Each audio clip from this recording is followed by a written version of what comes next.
Oh my gosh, girls, you have to watch this. Girls! Surprise ako sa inyo. Girls, hindi daw pala makakabalik si Jenny ngayon dito today. Sasamahan niya daw muna si Tatay Perry. Kakauwi lang daw nila galing sa hospital.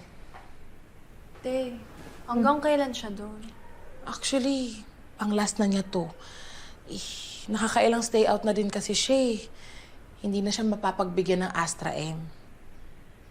Siya nga pala, bukas, imimit tayo ni Miss Monica. Yan pa lang naman yung schedule natin this week. Antayin na lang natin after ng announcement ni Miss Monica bukas, ha? Okay? Girls, wait lang. May choreography akong ginawa.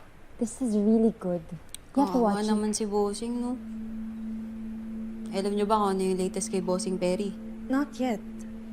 Althea, I think you're gonna like this part.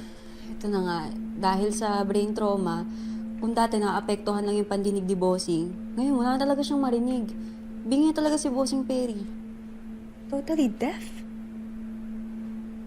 Paano kaya natin matutulungan si Jenny?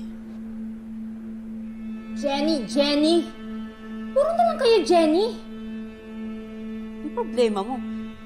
Wala na kasi kayong ibang pinag-usapan kundi si Jenny.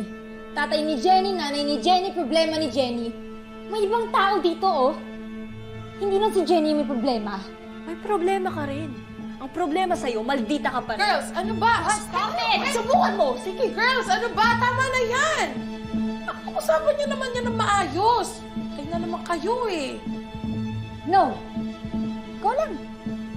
Pag-usapan niyo yung precious Jenny. I'm out of here. Yan? Egg! Gosh, ano ba yan? Tumutopak na naman yun. Di kasi natin napapakinggan si Megan eh. May gusto din siyang sabihin.